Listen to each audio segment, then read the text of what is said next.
ကောင်းမှုတိုးပွားထာဝရကုသိုလ်များအကြောင်းတရားဒေသနာတော်မင်္ဂလာပါဓမ္မမိတ်ဆွေများဒီကနေ့ညဓမ္မသဘင်ခန္ဓာကိုရွှေဘုန်းတော်သခင်ရှင်တော်မြတ်ဖရာ၏မဟာကရုဏာကုံကိုအာယုံပြုကာတိကျူဖတ်ဆိုအပ်သောဝန္ဒနာပနာမအာတိတဂါထာကိုရွတ်ဆိုပူဇော်ခြင်းဖြင့်စတင်ကြရအောင်ယောကပ္ပကောတိဟိပိယပမိယံကာလံကရုဏောတိဒုက္ခရာနိခေရံကတောလောကဟိတယနာထောနမောမာကာရုဏိကတတတယောနာထောဝိရိယမြတ်စွာတတဝါဤ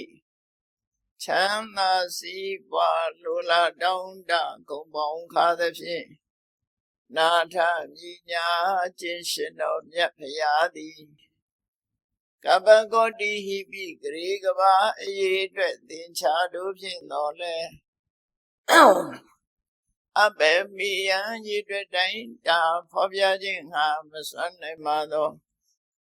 ကာလံလေးအသင်ချင်းသိနေဝါရှိကြသောကာလပတ်လုံးလောကဟိတယတတလောကဤအကျိုးစီးပွားအလို့ငါအတိဒုက္ခရာနိဥစ္စာအသက်ချေလက်အင်္ဂါမေတ္တာကြီးမှသမိတာနှင့်သက်ထားစနီဆွန်ခြင်းကြီးဟုကျက်တိထဝဲငါးသွဲအစုအလုံးခဲရင်တော်မူတို့ကိုကရွန်တော်ဘုရားဖြစ်ရန်ဤတန်ကြိုးကုပ်အထုတ်တော်မူရသည်ဖြစ်၍ခေရန်လက်ချေမျက်လုံးအသက်ဆုံးလည်းရဲ့နှလုံးစိတ်ဝံကိုရောဤပင်မခြင်းတို့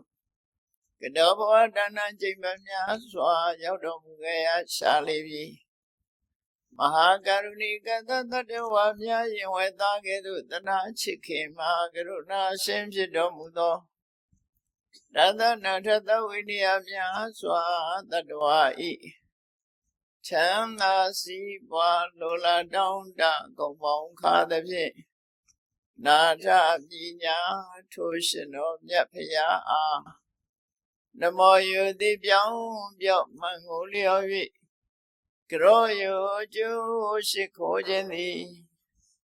အထုဘဝတုစင်စစ်မသွေဖြစ်ပါစေတည်း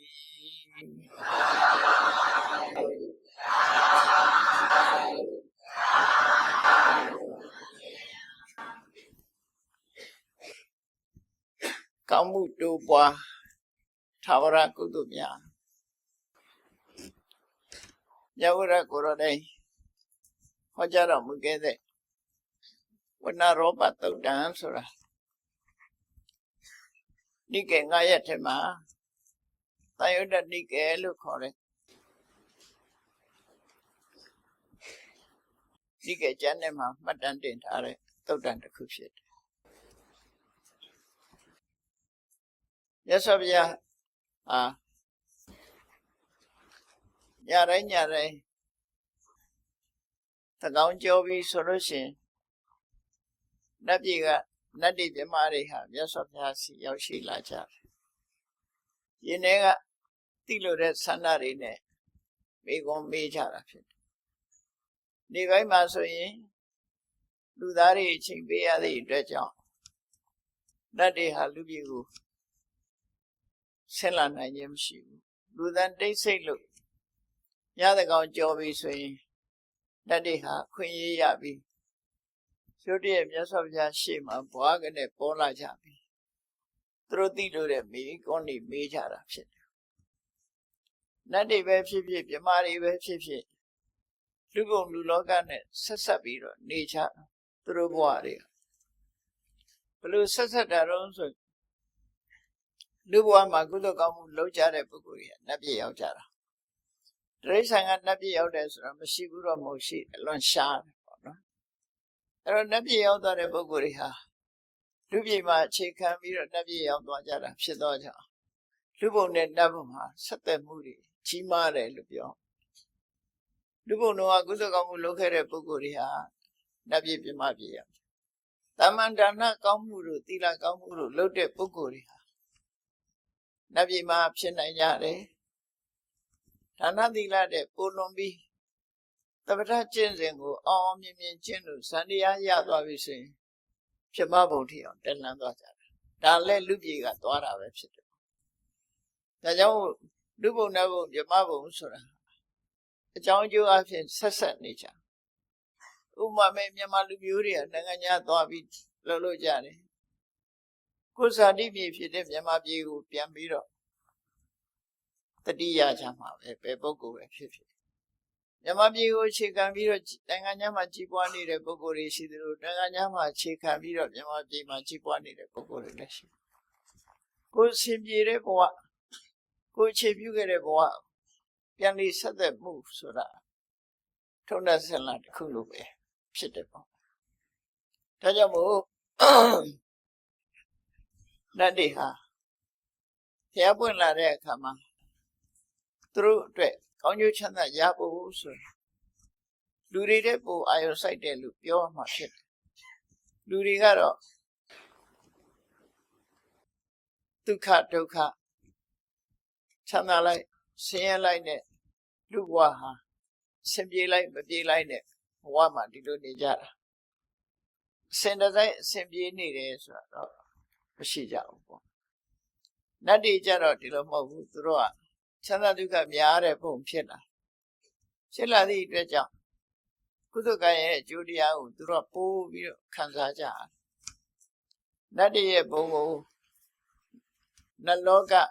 နတ်တွေရဲ့အခြေအနေကိုမြတ်စွာဘုရားကမ္မဖလူပတ်စီဝီကံတရားကိုပြီးပြီးတော့သက်ရှင်တဲ့သဘောမျိုးလို့ဒီလိုဟောတာနော်လုံလဝိရိယထုတ်ပြီးတော့သူတို့ဟာစာဝတ်နေရေးအတွက်ကြိုးစားကြတာမဟုတ်ဘူးကံကောင်းရင်ကောင်းတယ်လို့ဆိုတာကျိုးစီးပွားကိုခံစားကြ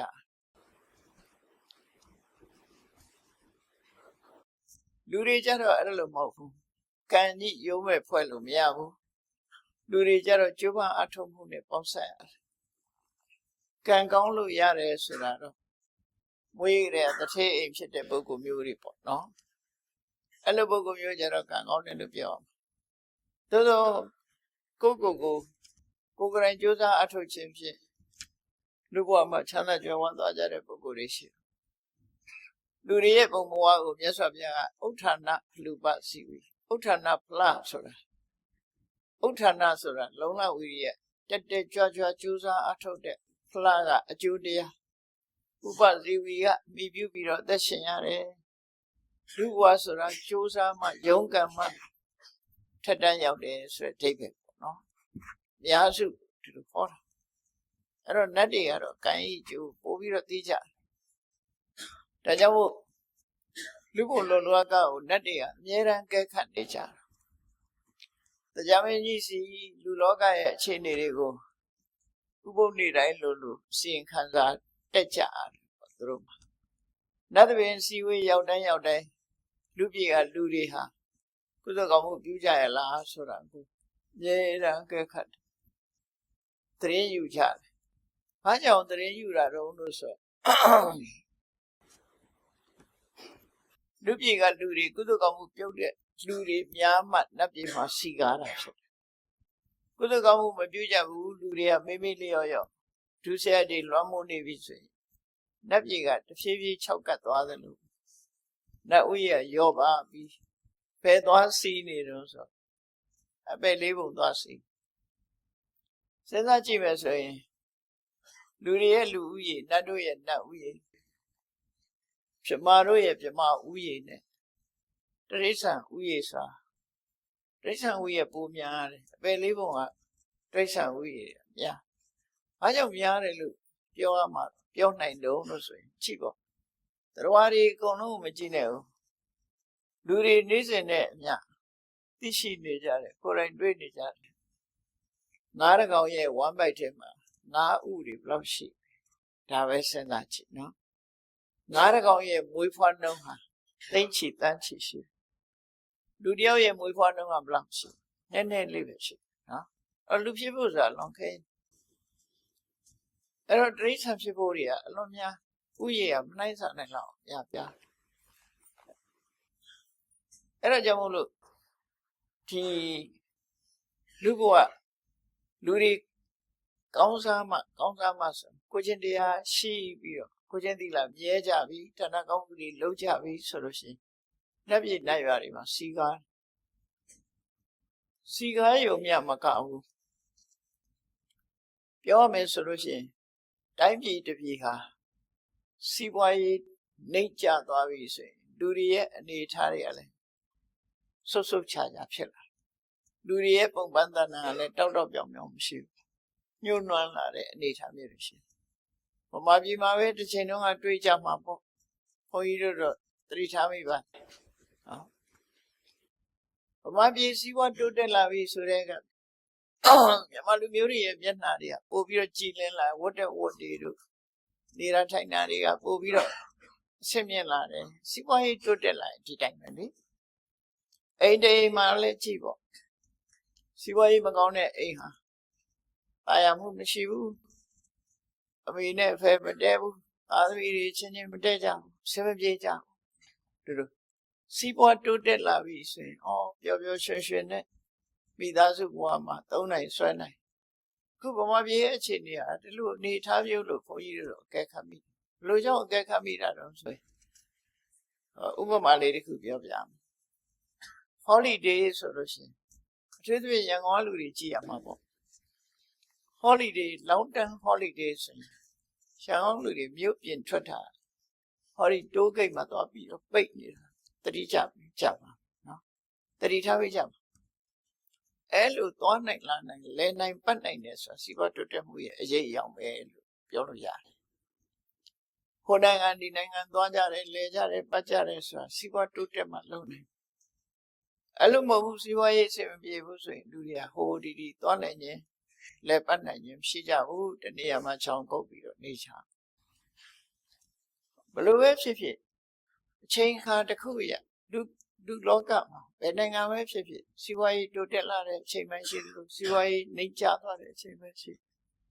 လူတိုင်းချမ်းသာတာတော့ပလီနဲ့မှဖြစ်နိုင်ဘူးအမေရိကန်နိုင်ငံမှာသရောင်းစားမရှိဘူးမဟုတ်ရှိတယ်တိုးတက်တယ်ဆိုတဲ့နိုင်ငံတွေမှာလည်းသရောင်းစားရှိတာတောင်းပုံတောင်းနေတော့ကွာတော့ပေါ့နော်တချင်းလေးဆိုပြီးတောင်းနေတာကြတော့အမေရိကန်သရောင်းစားအဆင့်မြင့်တယ်လို့ဖြစ်အဲ့တော့တောင်းပြီးတော့တောင်းစားကြတာချင်းတူတူပါပဲသို့တော့ဒီလိုလူတိုင်းဟာချမ်းသာမှုရှိကြလားမချမ်းသာအားလုံးတိုင်းပြည်တစ်ပြည်ဟာဟောရေး infrastructure လို့ခေါ်တဲ့လမ်းတွေကောင်းတယ်မီးတွေကောင်းတဲ့အခြေခံတွေပေါ့လေလူအလုံးသုံးသွားလိုက်နိုင်တဲ့အခြေခံတွေအလုံးတိုးတက်လာတယ်အဲ့ဒါတွေတိုးတက်လာရင်တိုးတက်တယ်လို့ခေါ်လို့ရတယ်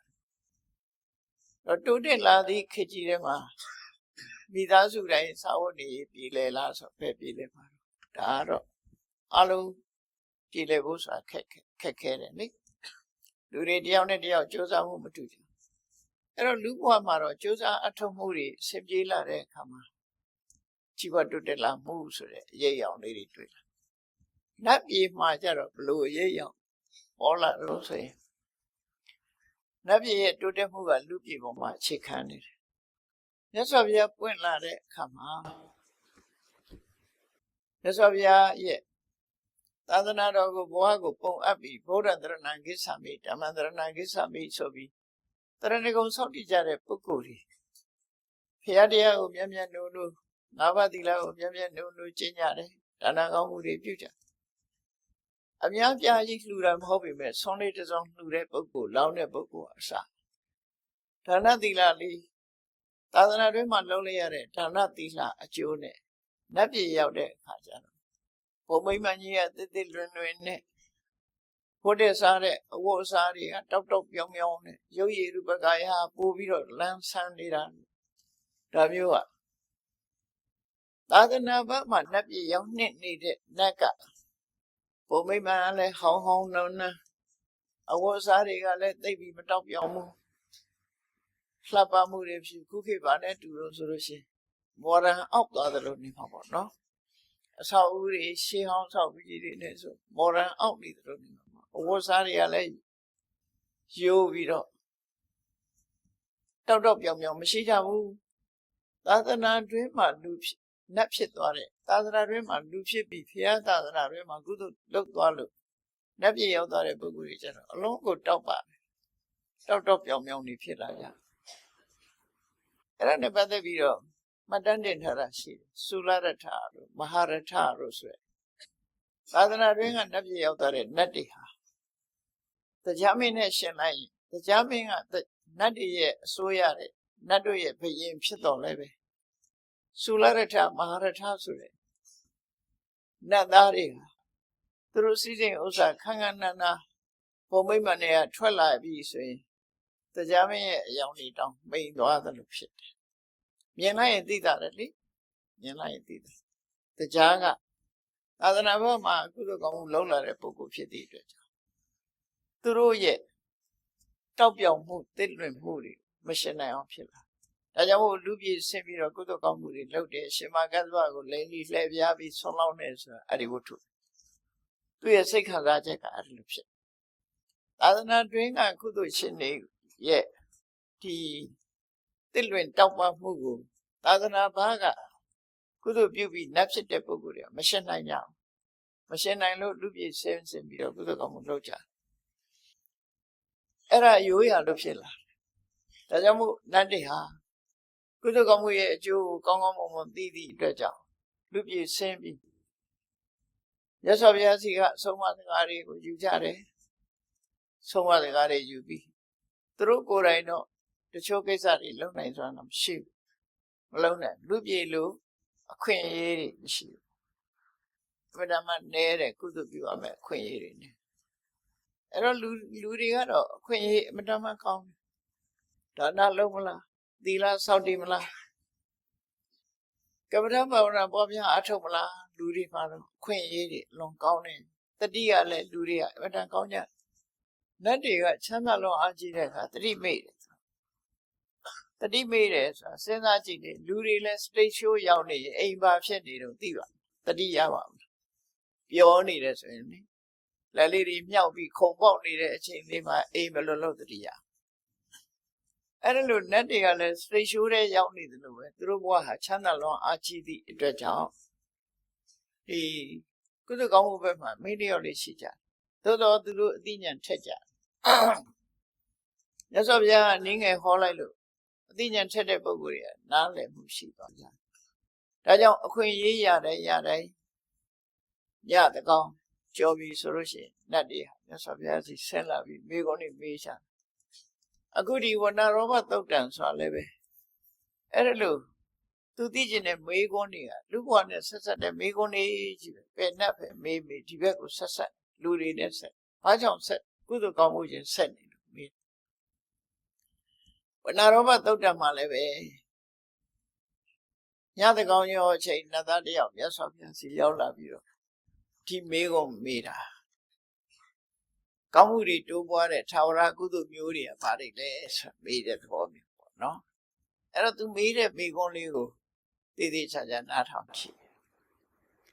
ကေတံဓိဝဆရတ္တောသတ္ထပုံညံပဝတ္တိဓိဝဆိုတာနေရတ္တောဆိုတာညတရပုံညံပဝတ္တိအမြဲတမ်းကုသိုလ်တိုးနေညနေရောညပါလူတယောက်ဟာကုသိုလ်ကောင်းမှုတွေတိုးပွားနေတယ်အဲ့ဒီလိုနေညကိုလှုပ်ထားတဲ့ကုသိုလ်ကောင်းမှုတွေရဲ့အရှိန်အဝါတွေကုသိုလ်တွေဟာထာဝရတိုးတက်နေတယ်ဆိုတာဘယ်လိုပုဂ္ဂိုလ်မျိုးတွေရဲ့ကုသိုလ်ကောင်းမှုဟာထာဝရတိုးတက်နေသလဲဒီမေခွန်းလေးကိုသူသိချင်ကုသိုလ်တိုးတာလောကလူတွေဟာစီစဉ်ဥစ္စာတိုးပွားနေတယ်ဆိုကျင့်တတ်တာပေါ့နော်များဖြင့်ကျင့်တတ်နတ်တွေကစီစဉ်ဥစ္စာတိုးတာကိုမမေးပဲနဲ့ကုသိုလ်တိုးတာဘာကြောင့်မေးသူတို့ရဲ့ဘဝဟာကမ္မပလူပစီဝိဖြစ်တယ်ကုသိုလ်ကံကိုမှီပြီးတော့အသက်ရှင်ရတာကုသိုလ်တရားတွေသူတို့ရင်ထဲမှာနေစဉ်တိုးနေတယ်ဆိုရင်သူတို့ဟာအလွန်ကျင့်တတ်ချက်ကောင်းကုသိုလ်တိုးခြင်းသည်သူတို့အတွက်ချမ်းသာဒုက္ခတိုးခြင်းပဲဖြစ်တယ်ဒါကြောင့်ဒီမေခွန်းမေးတယ်လို့ပြောအောင်ကေတံအဘယ်ပုဂ္ဂိုလ်တို့မှာဒီဝါစရတောစနေမှာပဲဖြစ်စေညမှာပဲဖြစ်စေဝါနေရောညပါ Tara Bonya Power Yeran Kudakamudi, Tony Badale. Nebe Fifi, Yave Fifi, Tawara Kudu Kamudi, Tony Pelopokuria, Arilu Kudu, Tuba, the lays at a big on the cook, no? Duria Pango Pesa Ada Hajara. Nirain Tura, La Tura. No, do be Sara Ludes. Naine to Nira. I do 2 pieces at Ludes. I don't pay 2 Pujante. So, Nai like 2 ni Pujajama everywhere. The Lamaraka Tura. No, listen to him Pujai. Listen to Nirain. Then I the cartoony Pujai. Demonate the cartoony Pujajama valley. 2 Nira, Jack. Ero Kuyene Nelonema, Tamuchi Mare Kudu Diaria. Ni Nyanya Taura Kudu Kamuri, 2 need a Kudu Mew. Pebokuri a Kudu Mew, Taura 2 need a Kudu Mew Shepada, yes, a Timagon Mira, no? Taura Kudu Yachene, Pekave Kuduri, 2 need a Kudu Mew, Rochen. Damata Tila Tambana, Kisana Taka Camino. This right day, Yavoma, Chindombi, Cochentila, Piware, Velu Pukuri had, they recam a Nabi of Jana. Nabi Yavosara Cogentila, piece of Muro. Do say I did Shamuro. Do say Shauna, Cogentila. Damata. The Yarama Boma Chene, Tomo Kudu Diavoma Yati, Tila Tamana, Cogentila, and piece of Jan. Any look piece of net, Pepokuriha, Nabi Yabada. To me, the make only Sedachi, no? Neonya 2 need a good view of Pakudu land to solo the bomb. Pepokuri a good one, Neonya Kudu Tony. Pelu Pokuriha. The recam and Nabi of teach how the less. Timeo Mira. Timeo Mira. You are Nabi Alara Soro, not a Nabi of Ludari Hablunia Blessa, Tudia Ludari, Chopute, Megoni, Milat. Erima, 2 year Megon. Yes, of Yapshida Gano, but Sesame, 2 year Megon, yes, of Yapluchido. Arama Ropa, Wana Ropa, Seasona, the 2 Karaka, Papisa, Udapanensa, Yeterandi Upatea. Tedandi was a Radosa, Trabunya, Bawati. 2 days, so that, but there we go. Taura Kuduri, yes, of Ya, Topia, hot. A Kudusura, Mushija, let him. Namandi Kudu Chomu, Dima Shimbi the hot. Kuduri Simpa to Telare, Kudu Chomu, Aridonso. Namadika Arama Roba. Ayan the Penigo, Saipubi, and Yajo, beautiful Pocomu. Do you remember the Ben Coda Lumaba? No. The best I did. Ayan Uyene, Saipubi, Amiago, Jopubi, Kawami, you bomb. A ye Awadari, a Jopu Pocomu. Arama Roba. Arama, sir. Cookies in Chanlong and Luham, not Chan, the Ben side, we inside. Robbers are Sibura. We in Sibura Poguri, Eri Poguri ma, Kududian, Neonya, Toteni. I don't know, so do good, Tavara good, need the dia, need to my Nya the dia, Nyato. Solura, that Tavara good. Jokara good of Moguli. We in Sibura. We in Sibura the Pin, 2 Uyango, me video. Permazo Maduri, Joya, Ronson. Nakaliri, daughter, Sunday, Hati, Uyan, me view, Viro Saziari, Pibi Waya. Kozaro, let Wama Julian it, Dane. Hello, dip inside Halloween, no. Or Jobu Mate Char, no. Hello, dip inside Beat Hare, come, ငှက်ကလေးတွေဟာတိရိတ်ခိုးပြီးတော့တစ်ပင်မှာရှိတဲ့အသီးလေးတွေစားပြီးဘလောက်စိတ်ချမ်းသာကြကောင်းသူတို့ဘဝဟာလုံခြုံသွားနောက်တစ်ခါကိုမမြင်ရတဲ့တ attva တွေဟာလည်းပဲတစ်ပင်ရိတ်တွေပါမှီပြီးတော့သူတို့ရဲ့ပုံမိမှန်တွေကရှိတစ်ပင်ခုတ်လိုက်လို့ရှိရင်ပုံမိမှန်ပြုတ်ကြတွေ့တယ်မလားဟောရမြိုင်ဘက်မှာမြေပြိုးတာတွေ့တယ်မြေပြိုးရင်အိမ်တွေလည်းပါသွားတာအဲ့တော့တစ်ပင်လဲရင်လည်းတစ်ပင်ပေါ်မှာရှိတဲ့ပုံမိမှန်တွေပျက်စီးမှာပေါ့ဒါထုံးစံသူတို့ကံအားလျော်စွာဒီယောဂစိုးဆိုတာတစ်ပင်ခွာကြတက်ထိုင်နေတာမဟုတ်ဘူးပကြီးဆရာဆွဲတယ်လို့ဘယ်ကြာကြီးထိုင်နေမှာတော့မြောက်ကြီးလို့နေမှာပေါ့ယောဂစိုးတစ်ပင်ခွာကြထိုင်နေရုပ်မြောက်လို့ဖြစ်နေမှာဆိုလိုတာကယောဂစိုးမှာဖိမှန်2မျိုးရှိတယ်အမျိုးအစား2ခုရှိတယ်ယောဂစိုးရဲ့ဖိမှန်ဟာတစ်ပင်ရဲ့တစ်ခက်ပေါ်မှာတီးနေတဲ့ဖိမှန်မျိုးတစ်ခုတစ်ပင်ဆိုတဲ့ပင်စီပေါ်မှာတီးနေတဲ့ဗိမာန်တစ်ခုနှစ်ခုရှိတယ်။တစ်ခက်ပေါ်မှာတီးတဲ့ဗိမာန်ကိုတာခတ်ထဗိမာန်လို့ခေါ်တယ်။တာခါဆိုတစ်ပင်တစ်ခက်တာခတ်ထထဆိုတာအဲ့ပေါ်မှာတီးရှိနေတာ။တစ်ခက်ပေါ်၌တီးရှိနေသောဗိမာန်နဲ့နေတဲ့ရုပ်ကစိုးကိုတာခတ်ထနော်အဲ့ဒါကြတော့တစ်ကိုင်းခုတ်လိုက်တာနဲ့တစ်ကိုင်းကုန်သွားရင်သူ့ဗိမာန်ပျက်စီးသွားတယ်။ဒါမှမဟုတ်ဗမာတွေကနတ်နေကိုင်းချန်တယ်ဆိုတာအဲ့ဒီအဓိပ္ပာယ်ကိုပြောတာတစ်ကိုင်းကုန်အောင်မခုတ်ဘူးတစ်ကိုင်းကုန်လို့ရှိရင်သူတို့ဗိမာန်ရပ်တည်နိုင်စွာမရှိတော့ဒီတစ်ပင်မောမြောက်လို့နေတာမဟုတ်ဘူးတစ်ပင်ကိုအကြောင်းပြုပြီးတော့သူတို့ဗိမာန်နေရှိနေတယ်လို့လူတွေလည်းမြေပေါ်နေတယ်ဆိုရင်ပဲမြေပေါ်မှာအိမ်ဆောက်နေကြတာလေမြေကြီးပေါ်တိုင်းအဲ့ထမှာမဟုတ်တာ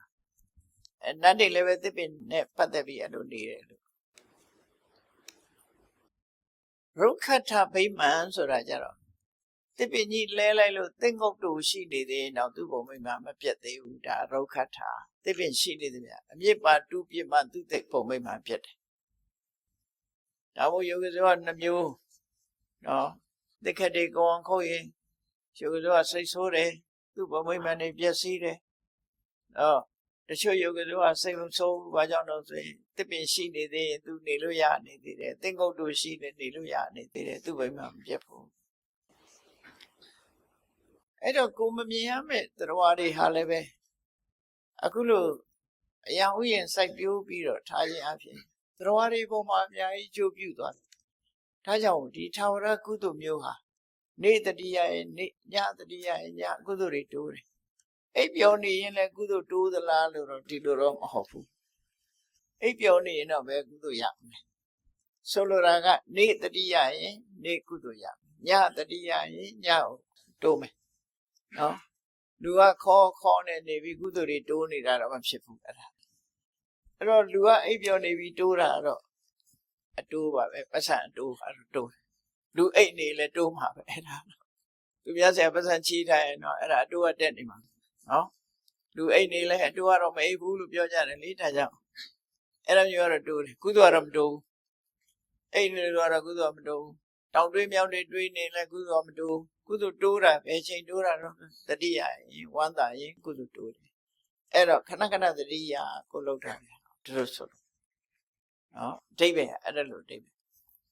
နောက်တစ်ခုကဝဏရောပတစ်ပင်ဆိုင်တယ်တစ်ပင်ဆိုင်တဲ့ကုသိုလ်ဟာလည်းပဲထာဝရကုသိုလ်မျိုးဖြစ်တယ်တစ်ပင်ဖြစ်လာလို့ရှိရင်တစ်ပင်ကောင်းငှက်တစ်သောင်းခိုးဆိုတာမျိုးအများကြီးကိုအကျိုးပြုတာဖြစ်တယ်ကဘာမြေကြီးကိုအေးမြစေပြီးတော့တရားတွေကို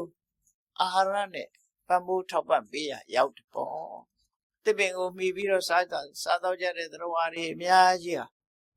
တစ်ပင်ဆိုင်ပေးလိုက်တဲ့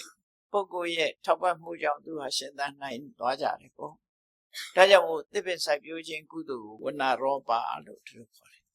နော်အယံဆိုင်ပြိုးတဲ့ပုဂ္ဂိုလ်ရဲ့တစ်ပင်ဆိုင်ပြိုးတဲ့ပုဂ္ဂိုလ်ရဲ့နောက်တစ်ခုကယေဇနာတေတုကာရကတေတုဆိုတာတရားဟိုဘက်ဒီဘက်ချောင်းချနေတယ်ဟိုဘက်ဒီဘက်သွားဖို့လွယ်ကူအောင်တရားခင်းပေးတော့မဟုတ်မြေရေတော့မရှိဘူးကဘာ6ကဘာရှိနေအဲ6ကဘာနှစ်ခုကိုပေါင်းပြီးတော့ဂုတ်ထိတ်တရားလို့ပေါ့ဟိုဘက်ကူလို့ရတယ်ဟာ အဲ့ဒီလိုတရားမျိုးပေါင်းကူးတာတွေလုပ်ပြီးတော့လှူတယ်နောက်ကားသွားလို့မရအောင်ဂျိုက်ဖြစ်နေတယ်အဲ့နေရာမှာတရားခင်းပေးတယ်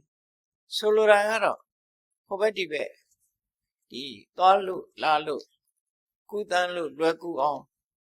တရားခင်းပေးတဲ့ကုသိုလ်တေတုကာရကလို့ခေါ်တယ်နော်တေတုဆိုတာတရားယေဇနာတေတုကာရကတရားခင်းမှုကိုတေတုကာရကလို့ခေါ်တယ်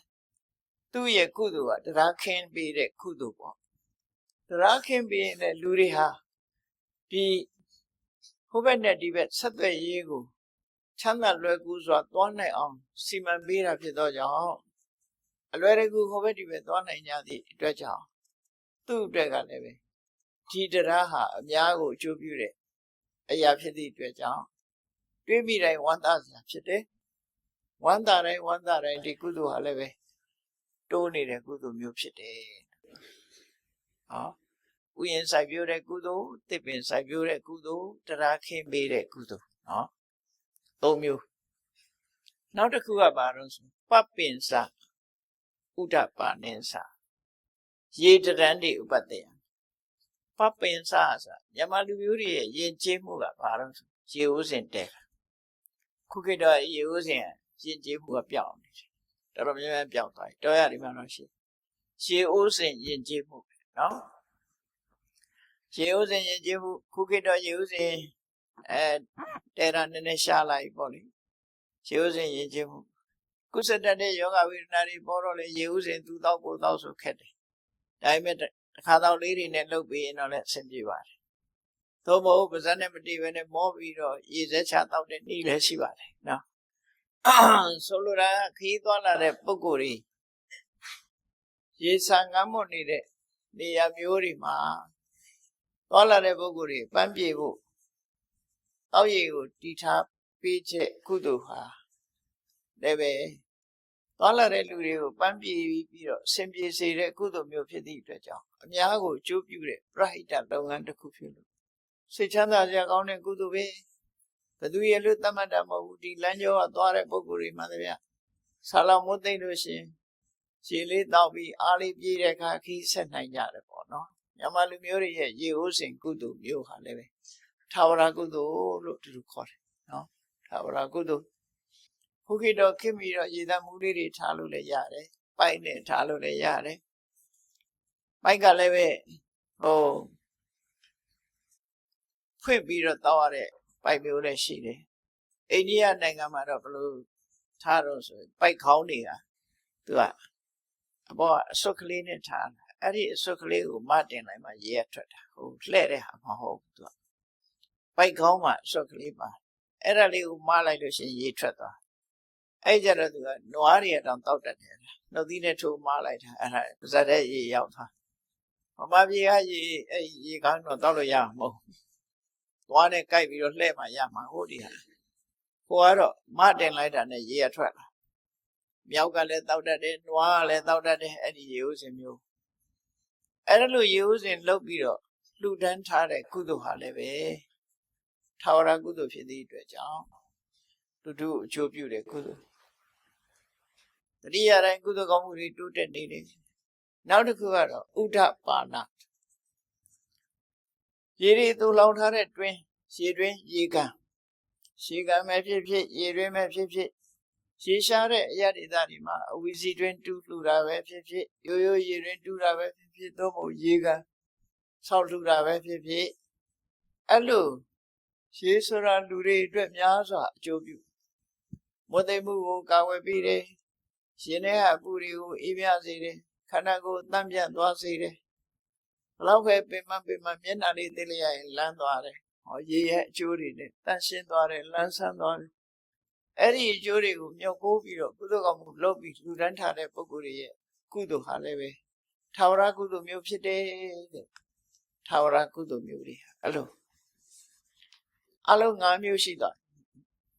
နံပါတ်1ကအယံဥယျာဉ်စိုက်ပျိုးပြီးတော့လူတန်းတဲ့ကုသိုလ်များအတွက်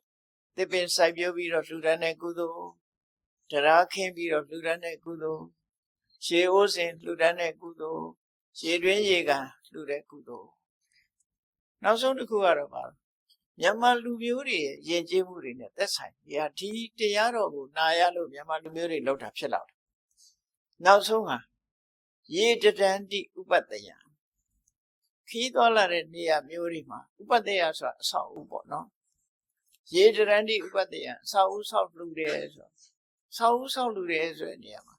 ဒီနေရာမှာဘယ်လိုအဆောက်အဦတုံးလို့ဆိုတာလည်းမပါဘူးဘယ်သူကိုလှူတယ်ဆိုတာလည်းမပါတော့စဉ်းစားကြည့်ရအောင်မြန်မာလူမျိုးတွေရဲ့ယဉ်ကျေးမှုမှာလမ်းဘေးဆရာဆောက်ပြီးလှူတဲ့အကျင့်ရှိတယ်လေအားလုံးဟာခီးသွားတဲ့လူတွေကတက်ပြီးတော့အပန်းဖြေနားနေအိပ်ဆက်လို့ရတယ်ဆရာကတုံးတွေရှင်ခွဲဆရာတွေဟိုဘက်ဒီဘက်ထိုင်ကုန်ခွဲထားလို့ရှိရင်ရင်ခွဲဆရာခေါ်တာနော်အကောင်ပိုင်းဆရာကတုံးလို့ခေါ်တာဘုန်းကြီးနဲ့လည်းသွားမရောနဲ့အောင်အဆရာကတုံးဆိုတာအဲ့ဒါကာမပါဒကိုပြောတာအပေါ်တက်ပြီးတော့ပန်းဖြေအိတ်လို့လည်းရတယ်အဲ့ဒီလိုအဆောက်အဦတွေဆောက်ပြီးတော့လှူတဲ့ပုဂ္ဂိုလ်ဟာလည်းပဲလမ်းသွားလမ်းလာတွေအတွက်များစွာအကျိုးပြုတဲ့ကုသိုလ်မျိုးဖြစ်သည့်အတွက်ကြောင့်ဝန္တာပီတိဖြစ်เสียထာဝရကုသိုလ်မျိုးဖြစ်ပါတယ်အဲ့ဒီ6မျိုးနဲ့ရသော်ဗျာကဖြေလိုက်တာဘယ်ပုဂ္ဂိုလ်တွေမှာနေရောညရောကုသိုလ်ကောင်းမှုကအမြဲတမ်းတိုးတက်နေပါသလဲကုသိုလ်တွေဟာတိုးနေတယ်အမြဲတမ်းဘာကြောင့်တိုးဘယ်ပုဂ္ဂိုလ်တွေရဲ့ကုသိုလ်မှာတိုးတယ်ဘယ်ပုဂ္ဂိုလ်တွေမှာကုသိုလ်တရားတွေတိုးတက်လာတယ်လဲကုသိုလ်ဆိုတာတခါတတိယပီတိဖြစ်တိုးပြန်တယ်တခါတတိယပီတိဖြစ်တိုးတယ်အဲ့ဒါလို့တိုးအောင်လုပ်တယ်အဲ့ဒီမှာမြတ်စွာဘုရားခေါ်တာဘာကုသိုလ်လို့ဒီတခုတည်းမပြောပဲနဲ့ထာဝရကုသိုလ်မျိုးတွေနဲ့ယူပြောထားတာခွာရှိလိုက်ကြည့်လိုက်မယ်ဆိုအလုံးဟာထာဝရကုသိုလ်တွေထာဝရဆိုတာရွေးရှားလို့မရတဲ့ထာဝရကုသိုလ်တွေနော်တဏှာထဲမှာတည်မြဲအောင်ထားနိုင်တဲ့ကုသိုလ်မျိုးတွေပဲအဲ့ဒီထာဝရကုသိုလ်မျိုးတွေကိုပြုလုပ်တဲ့ပုဂ္ဂိုလ်တွေမှာတဲ့နေနေညညတတိယတိုင်းဝန္တာရွှင်မျိုးပီတိတွေဖြည့်ပြီးတော့ကုသိုလ်တွေတိုးတယ်လို့ဒီနတ်သားကိုမြတ်စွာဘုရားဒီလိုရှင်းပြီးတော့ဟောလိုက်တာဖြစ်တယ်အဲ့တော့အလုံးစိတ်ထဲမှာကြည်နူးစရာကောင်းတယ်ကိုလုပ်တဲ့အလုပ်တွေမြတ်စွာဘုရားကဒီတရားဟောထားတာနိုင်မှတ်သားထားတဲ့ပုဂ္ဂိုလ်တွေကိုယ့်ဘဝမှာထာဝရကုသိုလ်မျိုးတစ်ခုလုပ်ထားလို့ရှိရင်ဘလောက်ကြည်နူးစရာကောင်းမလဲနော်တခဏသာဖြစ်တဲ့ကုသိုလ်မျိုးမဟုတ်ဘဲနဲ့ထာဝရကုသိုလ်မျိုးတွေကိုတို့တွေလုပ်ရတယ်လို့စိတ်ထဲမှာဝန္တာပီတိဖြစ်ရအဲ့တော့ဒီဝန္တာပီတိဖြစ်เสียဒီတောရိပ်တောင်ရိပ်ဆိုတာဟာလောကကြီးကိုအေးချမ်းစေတဲ့နေရာတွေဖြစ်ရမြမကတောတောင်ရဲ့သဘာဝတောတောင်ကိုအမြည်ပြုပြီးတော့သူတော်ကောင်းတွေဟာနေကြထိုင်ကြတာဖြစ်တော့ကြောင့်တောတောင်တွေပျောက်ကွယ်သွားခြင်းအဖြစ်သူတော်ကောင်းတွေစိတ်ဆင်းရဲစရာဖြစ်တယ်တောတွေတောင်တွေတောင်ပြိုတောပြုံးပြီဆိုလို့ရှိရင်ပထမဆုံးထိခိုက်တာတော့တိရစ္ဆာန်တွေပဲပေါ့နော်တိရစ္ဆာန်တွေထိခိုက်တယ်တောထဲမှာနေတဲ့တိရစ္ဆာန်တွေဟာသူတို့နေရာဌာနကြီးကပုံပြောက်လာတောတွေပြုံးတယ်တောင်တွေပြိုတယ်ဆိုနေကြမရှိတဲ့အခါတိရစ္ဆာန်တွေနဲ့လူတွေဟာပဋိပက္ခဖြစ်လာကြဒါမို့လို့ဒီနာတိုက်ကြီးတို့ဥက္ကံတို့ဆိုခဏခဏဆင်းရိုင်းနေဆင်းလာပြီးတော့လူတွေရဲ့စိုက်ခင်းတွေဖြစ်စီးတယ်ဆိုတာတောပြုံးလို့ဖြစ်လာတဲ့ပြဿနာတွေသာဖြစ်တယ်ပေါ့ဒီနာဘေကုဏအရက်ဒီမှာလည်းထို့တူပဲယမယံကတောဆရိုင်းတွေဝင်ရောက်ပြီးတော့ဖြစ်စီးတယ်ဆိုတာလူတွေလှုပ်တဲ့အလုပ်တွေကြောင့်လို့လူတွေကိုတုံ့ပြန်ဒုက္ခပေးတဲ့အနေအထားမျိုးအလုံးတိရစ္ဆာန်တွေတစ်ခါရောက်တယ်တောတောင်ကောင်းသွားပြီဆိုရင်တိရစ္ဆာန်တွေဟာဘလို့အေးချမ်းသာရမှုရှိကြတယ်သူတို့တောထဲမှာကေဟစနစ်ဆိုecology ဆိုတခုနဲ့တခုဆက်ဆွဲပြီးတော့သူတို့အသက်ဘဝရှင်သန်နေကြတာဖြစ်တယ်နော်ဆက်သွယ်ပြီးရှင်သန်နေသူတို့ကောင်းတွေရှုထောင့်ကကြည့်လိုက်မယ်ဆိုရင်သူတို့ကောင်းတွေထဲမှာထူးခြားဆုံးသူတော်ကောင်းကမြတ်စွာဘုရားအဲ့မြတ်စွာဘုရားဘဝလေးကိုနည်းနည်းစဉ်းစားကြည့်ဘောဓဝရင်ကိုသိတဲ့ပုဂ္ဂိုလ်တိုင်းမြတ်စွာဘုရားဘဝဟာတောနဲ့အမတမဆက်ဆက်တယ်ဖွာတော်မူတဲ့အခါမှာလည်းတစ်ပြက်အောင်မဖွာတယ်နော်ချင်းမခါနာတို့သွားပြီးဖွာတာမဟုတ်ဘူး မြတ်စွာဘုရားနော်တစ်ပင်အောင်မှာဖွာလောမဏီတစ်ပင်အင်းကြီးမအောင်မှာဖွာမွေးဖွာပြီးတော့လေဒီတရားချစ်မှုနန်းတော်ကထွက်ခွာသွားပြီ29နှစ်အရွယ်တောထွက်ပြီ6နှစ်တရားကျင့်တော့လေတောထဲမှာပဲကျင့်တစ်ပင်အောင်မှာပဲကျင့်မွေးတော့လည်းတစ်ပင်အောင်မှာမွေးတယ်တရားကျင့်တော့လေတောထဲမှာတစ်ပင်အောင်မှာကျင့်ဖျားဖြစ်တော့ကောမဟာဗောဓိပင်အောင်မှာဖျားဖြစ်တယ်ဖျားဘဝမှာနေတဲ့အခါရောစေတဝနေဝိဟရတိဝေလူဝနေဝိဟရတိဣတိပတနေဒါတွေအားလုံးဟာတောတွေတောင်တွေကြီးပဲကောမြတ်စွာဘုရားရဲ့ဘဝမှာတောတောင်တွေမှာပဲသတင်းသုံးနေထိုင်သွားတာရာသက်ပံလို့ပဲတောတွေတောင်တွေထဲမှာပဲသတင်းသုံးပြီးတော့နေထိုင်သွားတယ်ပြိဋိဘံဆန်တဲ့အခါကျတော့လေကုသိနာရာလို့ခေါ်တဲ့ကုသိနာယုံမန္လမင်းတို့ရဲ့အင်းကြီးဥယျာဉ်တွေကအင်းကြီးမဲ့နှစ်ပင်ချာမှာပြိဋိဘံဆန်သွားမြတ်စွာဘုရားဟာဘုရားဖြစ်တော်မူတဲ့အချိန်ဘုရားအဖြစ်အသိဉာဏ်တူရတဲ့အချိန်မှာဘောဓိပင်ကိုကြောပြီးပြီးတော့အရှိလောကရကိုကြည့်ပြီးထိုင်ပြီးတော့ဘုရားဖြစ်တယ်နေထွက်တဲ့ဘက်ကိုမျက်နှာမူပြီးတော့ဘုရားဖြစ်တယ်ဘာအဓိပ္ပာယ်ဆိုတာကိုတော့မပြောကြပြီကိုယ့်အကိုစဉ်းစားကြည့်မယ်ဆိုပြောလို့ရတာဘာတစ်ခုတော့မြတ်စွာဘုရားအရှိလောကရကိုကြည့်ပြီးတော့နေထွက်တဲ့အရာကိုကြည့်လိုက်တော့အဲ့ဒီမှာဘုရားဖြစ်ခြင်းရဲ့အဓိပ္ပာယ်ဘာလို့ဆိုရင်နေမင်းကြီးပေါ်လာလို့ရှိရင်လောကလူတွေဟာလောကလူတွေဖို့အမှောင်ပြောက်ပြီးတော့အလင်းအောင်ရောက်လာတာပဲလေဘုရားပွင့်လာခြင်းဟာလည်းပဲရှေ့ဘက်ကိုမျက်နှာမူပြီးတော့ပွင့်သည့်အတွက်ကြောင့်လောကကြီးကိုအလင်းပေးမယ်ဆိုတဲ့သဘောဖော်ပြနေတာဟုတ်လောကကြီးကိုအလင်းပေးနေထွက်တဲ့ပဲမြတ်စွာဘုရားဆိုတဲ့ဒီအသိဉာဏ်နေမင်းကြီးဟာထွက်ပေါ်လာတဲ့အခါလောကလူသားတွေမှန်တရားကိုသိရှိခွင့်ရတယ်နေထွက်လာတဲ့အခါအမှောင်တွေပျောက်ပြီးတော့လူတွေဟာအကောင်းဆိုအကြောင်းကျိုးမျက်စိနဲ့မြင်လို့ဆုံးဖြတ်နိုင်စွာဖြစ်လာမြတ်စွာဘုရားပွင့်လာတော့လေတရားဓမ္မကိုသိကြနေထွက်တဲ့ဘက်ကိုမျက်နှာမူပြီးတော့ပွင့်တာဟာဒီအဓိပ္ပာယ်ကိုဆောင်တယ်လို့ဆိုတာဖြစ်တယ်သို့သောတက်တော့80ပြည့်တဲ့အခါမှာပြိဋိဘံဆံတော်မူတော့မယ်ဆိုတဲ့အချိန်မြောက်ဘက်ကိုခေါင်းထားပြီးလက်ရဘက်ကိုစောင်းပြီးတော့လျှောင်းလိုက်တဲ့အခါမျက်နှာကဘယ်ဘက်ရောက်သွားအနောက်ဘက်ရောက်သွားကိုယ့်ကိုအိတ်ကြည့်မသေးကြလို့ရှိရင်ရန်ကုန်လူတွေတောင်မြောက်လဲကွဲတာမဟုတ်ဘူးကွန်ပတ်လေးရှာထားမှာဘယ်ဘက်ကတောင်လဲဘယ်ဘက်ကမြောက်လဲတွေ့တယ်နော်အဲ့တော့မြောက်ဘက်ကိုခေါင်းထားပြီးတော့အနောက်ဘက်ကိုမျက်နှာမူစောင်းပြီးတော့အိတ်လိုက်တဲ့အခါမှာမြတ်စွာဘုရားရဲ့မျက်နှာတော့ဟာအနောက်လောကရဘက်ကိုမျက်နှာမူပြီးသားဖြစ်ပွင့်တော့ကအရှိဘက်ကိုကြည့်တယ်ပြိဋိဘံဆံတော့အနောက်ဘက်ကိုကြည့်ဘာအဓိပ္ပာယ်လဲလောကကြီးကိုလင်းအောင်ပေးနေတဲ့နေမင်းကြီးဝင်တော့မယ်ဆိုတဲ့အဓိပ္ပာယ်ပဲအနောက်ဘက်ကနေထွက်တယ်လို့မရှိဘူးလေနေဝင်တာပဲရှိအဲ့တော့မြတ်စွာဘုရားဒီပြိဋိဘံဆံသွားခြင်းအပြင်လောကလူသားတွေအသိဉာဏ်တွေဆုံးရှုံးသွားတယ်ပေါ့အလင်းအောင်ဆုံးရှုံးသွားတယ်လို့မြတ်စွာဘုရားရဲ့အဆုံးအမတရားတော်တွေဆုံးရှုံးသွားရင်လင်းအောင်ဆုံးရှုံးတယ်လို့ဆုံးရှုံးမှာပဲဖြစ်တယ်အဲ့ဒီအဓိပ္ပာယ်တွေကိုခေါ်ကျူးတဲ့အနေနဲ့မြတ်စွာဘုရားဟာအရှိဘက်လှည့်ပြီးတော့ဘုရားဖြစ်ပြီးလက်ရနှစ်ပါးကိုစောင်းလို့အနောက်ဘက်ကိုမျက်နှာမူပြီးပြိဋိဘံဆံတော်မူခြင်းဟာလောကသားတို့အတွက်ပညာတစ်ခုပေးခဲ့ခြင်းပဲဖြစ်တယ်ဘုရားရဲ့ကရုဏာအမြဲတမ်းကြီးမားတယ်ပြိဋိဘံဆန္ဒတောင်းပါပဲမင်းတို့စံနမူနာယူခဲ့ဖို့လှုပ်ထားခဲ့တာဖြစ်တယ်ပေါ့နော်အစစအရာရာအသိပညာတွေပြီးခဲ့လောကမှာအသိပညာအလွန်အရေးကြီးတယ်ဒါကြောင့်မြတ်စွာဘုရားကနတ်သားတယောက်ဟောပြောတဲ့မိကုန်းနဲ့မေးတဲ့မိကုန်းကိုခုလိုသာဝရကုသိုလ်တွေနဲ့ဖြေလိုက်တာနောက်တစ်ခေတ်ကျတော့သစ်ပင်တွေပြောင်းအောင်ခုံးကြလိုက်မယ်ဆိုတာသိလို့များဖြစ်မလားမသိဘူးအဲ့ဒါကြောင့်ဒါတွေစိုက်ကြလို့ဆိုရင်အဓိပ္ပာယ်ဖော်ပြနော်ဒါလွန်ခဲ့တဲ့နှစ်ပေါင်း2600ကဟောခဲ့တဲ့တရား2600ဟောခဲ့တဲ့တရား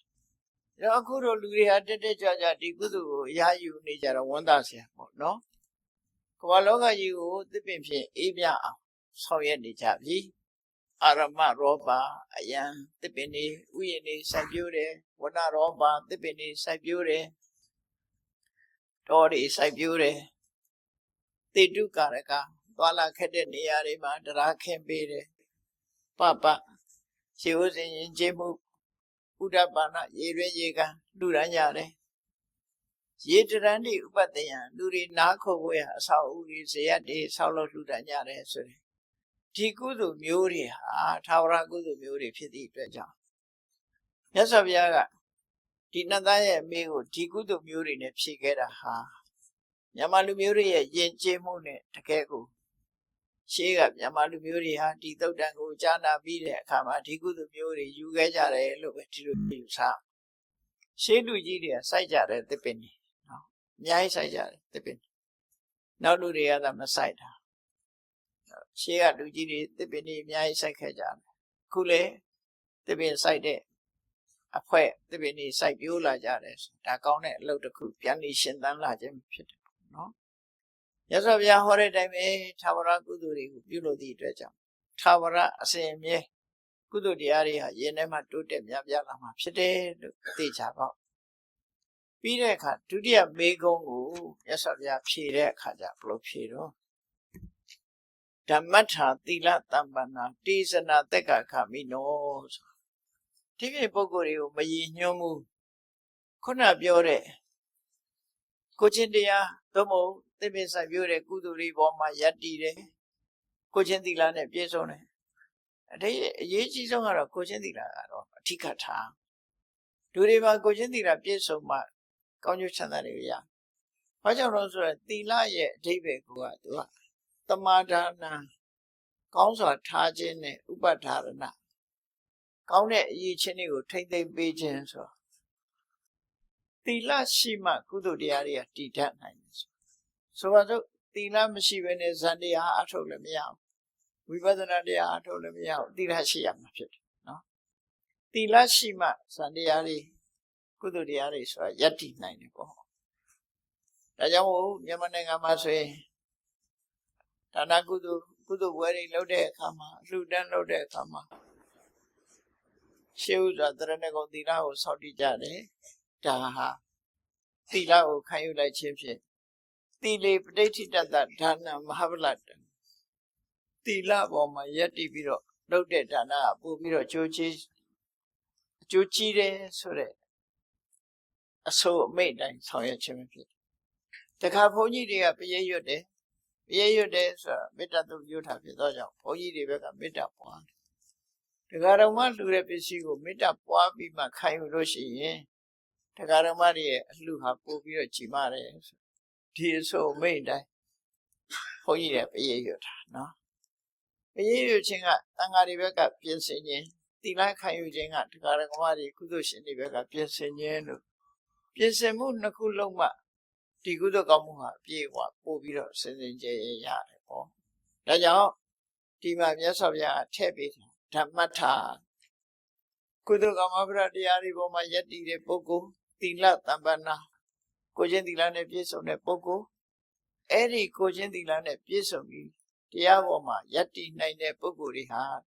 တေဇနာတက္ကခမိနောခေါရပြောတဲ့ကုသိုလ်ကောင်းမှုတွေလုပ်တဲ့ပုဂ္ဂိုလ်တွေဟာသိလို့ရှိရင်နတ်ပြည်ရောက်တာလေသူတို့ပဲ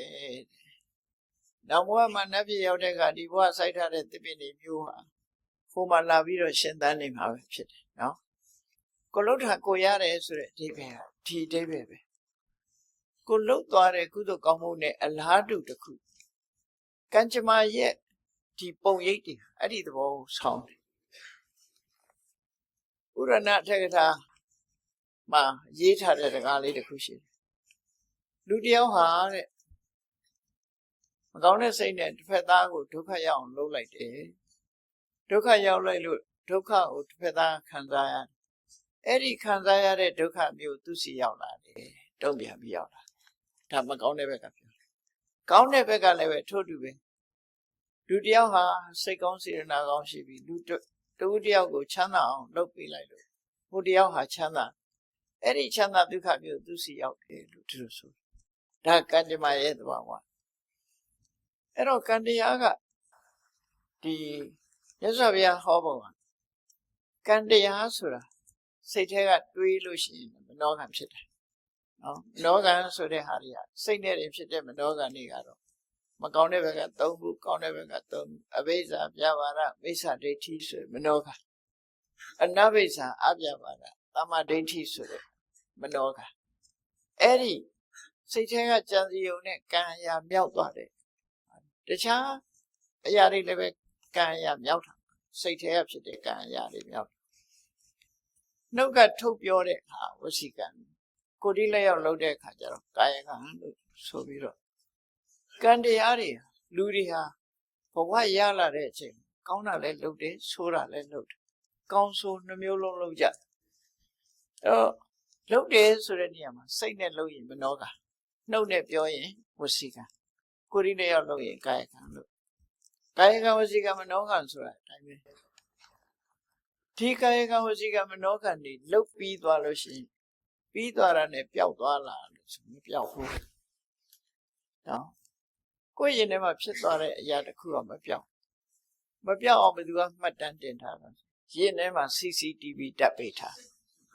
ဟုတ်ဓာတ်ပုံရိုက်ထားလို့ရှိရင်ပုံရိပ်တွေထင်မနေဘူးလားရင်ထဲက CCTV ကဖြတ်လို့မရဘူးနော်ရင်ထဲမှာဖြစ်သွားတဲ့ CCTV ကဖြတ်လို့မရကိုလုံးတဲ့ကံနေရဘယ်မှာတည်တော့ဆိုကိုယ့်ရဲ့ mental process ဆိုရယ်စိတ်ဖြစ်စဉ်ထဲမှာသွားတည်တယ်စိတ်တဏ္ဍတိလို့ခေါ်တဲ့စိတ်ဖြစ်စဉ်ကြီးရှိတယ်အဲ့ဒီစိတ်ဖြစ်စဉ်ထဲမှာပုံရိပ်တွေပေါ်ကုန်ကိုဘာလို့လိန်လို့လည်းမရဘူးဒါကိုယ်စိတ်ထဲမှာဖြစ်သွားတဲ့အတိုင်းပုံရိပ်ကထင်တယ်ကိုပြောလိုက်တဲ့စကားအတိုင်းပုံရိပ်ကထင်သွားတယ်ကိုလှုပ်လိုက်တဲ့အလုပ်တိုင်းတစ်ဖက်သားပေါ်မှာကောင်းကျိုးလားဆိုးကျိုးလားတခုဖြစ်သွားရင်ဖြစ်သွားတဲ့အတိုင်းပဲပုံရိပ်တွေထင်နေအဲ့ဒီပုံရိပ်တွေကသေတော့ရောပျောက်သွားလားလုတ်ပြီးရောမေ့သွားရင်ပြီးရောလားလို့လူကတော့မေ့ခြင်းမေ့မယ်အတိုးကမမေ့ဘူးဆိုတာလို့ခေါင်းပုံရိပ်ကမပြောက်ဘူးပုံရိပ်ကမပြောက်ဘူးပုံရိပ်ကမပြောက်ဘူးဆိုတာမြတ်စွာဘုရားကဘယ်လိုဟောတော့ဥဘောပုံညေစပပင်စယမစ္စောကုရုတိဣဒာလူလောကမှာတဲ့လူသားတယောက်ဟာနှမျိုးလုပ်တယ်ကောင်းတာလည်းလုပ်တယ်မကောင်းတာလည်းလုပ်တယ်ဒါကံတရားကိုပြောတယ်နော်ကုသိုလ်ကံလည်းလုပ်တယ်အကုသိုလ်ကံလည်းလုပ်တယ်အဲ့ဒီလုပ်တာလုပ်ပြီးသွားရလားလို့ဆိုမပြီးဘူးတင်ညိတတတက္ကံဟောတိအဲ့လုပ်သမျှသူ့ထဲမှာမှတ်တမ်းဝင်သွားတယ်သူပိုင်တဲ့အရာဖြစ်သွားတယ်သူပဲ responsible သူနဲ့ပတ်သက်သွားပြီဒါပြင်ပတ်သက်သွားရင်ဒီဘဝနောက်ဘဝကျတော့မေ့သွားလားလို့ဆိုဘယ်မေ့မလဲတင်္စအာရာယကိစ္စတိအဲ့ဒါပါသွားအောင်မှာလေလှုပ်လိုက်တဲ့အရာတစ်ခုကကိုယ်ထဲမှာပုံရိပ်ထင်သွားပြီပုံရိပ်ထင်သွားတာဟာဒီဘဝသိရင်ပြတ်သွားလားမပြတ်ဘူးတင်္စအာရာယကိစ္စတိနောက်ဘဝပါသွားမယ်ပါသွားတဲ့အခါအဲ့ဒီပုံရိပ်ကအဆိုးတွေဆိုရင်အဆိုးတွေခံပြီးတော့အကောင်းဆိုလို့ရှိရင်ကောင်းတဲ့ပုံရိပ်ရကောင်းကျိုးချမ်းသာတွေရမှာပဲဒီလိုပဲနားလဲရနော်အဲ့တော့မြတ်စွာဘုရားကဆုံးမတယ်တရားတွေကိုဘယ်လိုဆုံးမတော့ဆိုအတ္တနေစေပိယံစညာနတ်နံပပေနတန်ယုစေမေတို့ကိုမျက်နှိုးတွေတမှုထားတဲ့ဆိုလို့ရှိရင်မကောင်းမှုအကုသိုလ်တွေမဖြစ်စေနဲ့ရင်နဲ့နှလုံးနဲ့မရောက်စေနဲ့ပုံရိပ်ဆိုးတွေမထင်စေနဲ့လို့ပြောနော်စိတ်ထဲကပုံရိပ်အဆိုးတွေမထင်စေနဲ့ကောင်းတာပဲထင်အောင်လုပ်ဘာကြောင့်လို့ဆိုနာဟိတံသူလပံဟောတိဒုက္ခဒုက္ခတကာရမကောင်းတာလုပ်ပြီးချမ်းသာဒုက္ခရတယ်ကြီးပွားတယ်ဆိုဖြစ်နိုင်ဘူးကောင်းတာလုံးမှကောင်းကျိုးရမှာလေမြတ်စွာဘုရားအဲ့လိုဆုံးမတယ်ဒါကကောသလမင်းကြီးနဲ့ပတ်သက်ပြီးတော့ဟောတဲ့သုတ်တန်တစ်ခုမှာခုလိုဆုံးမထားတယ်နော်ဆုံးမထားပြီးတော့မြတ်စွာဘုရားတိုက်တွန်းတယ်တတ္တမကရိယကလျာဏနိစ္စယံတံပရာယိကံပုညာနိပရလောကသမေပဋိဋ္ဌာဟောတိပါဏိနာဒါကြောင့်မို့တဲ့ကောင်းကျိုးချမ်းသာတွေကိုဖြစ်ပွားစေတတ်တဲ့တမလွန်ဘဝကိုအကျိုးပြုတတ်တဲ့တမလွန်ဘဝအတွက်လည်းအကျိုးပြုတတ်တဲ့ကုသိုလ်ကောင်းမှုကိုကြိုးစားလုပ်ကြပါပုညာနိပရလောကသမေပဋိဋ္ဌာဟောတိပါဏိနာအဲ့လုပ်တဲ့ကုသိုလ်ကောင်းမှုတွေဟာနောက်ဘဝအတွက်ကိုယ့်အတွက်အားကိုးစရာဖြစ်ပါလေဒီလိုဆို လူတွေကဒီဘဝကြတော့အားကိုးစရာတွေကရှိကြတယ်လေကိုဆောက်ထားတဲ့အိမ်ရှိတယ်ကိုမိသားစုရှိတယ်အမေရှိတယ်ဖေရှိတယ်ရှားဝေထားတဲ့ငွေကြေးတွေရှိတယ်ဒါတွေကိုပဲအားကိုးအေးမျက်စိလေးနှလုံးမှိတ်ပြီးတမန်တော်ဘဝသွားပြီဆိုရင်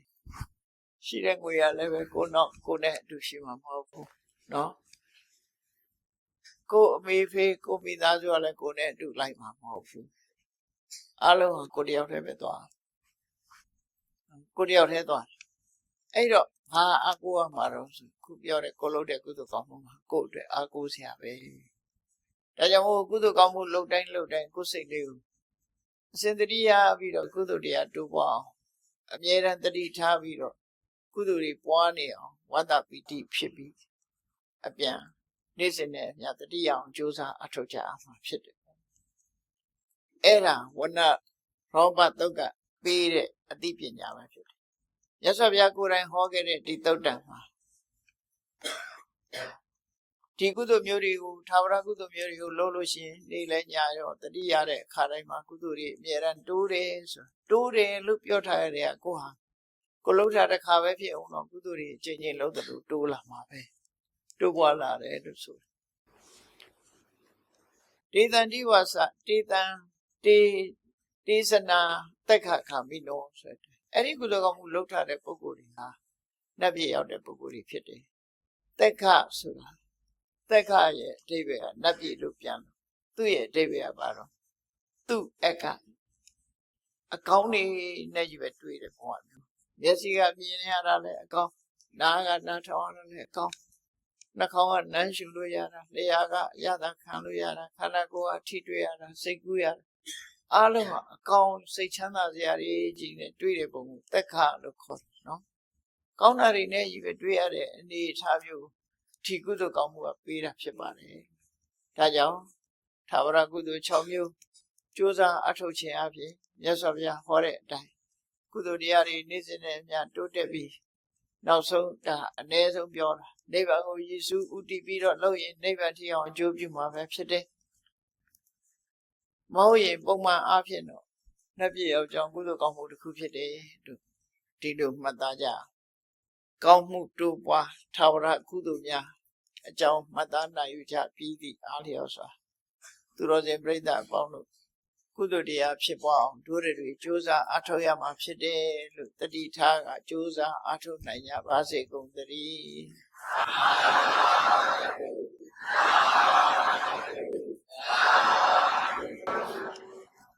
မေတ္တာပွားရအောင်တတ္တဝါများစွာဒီ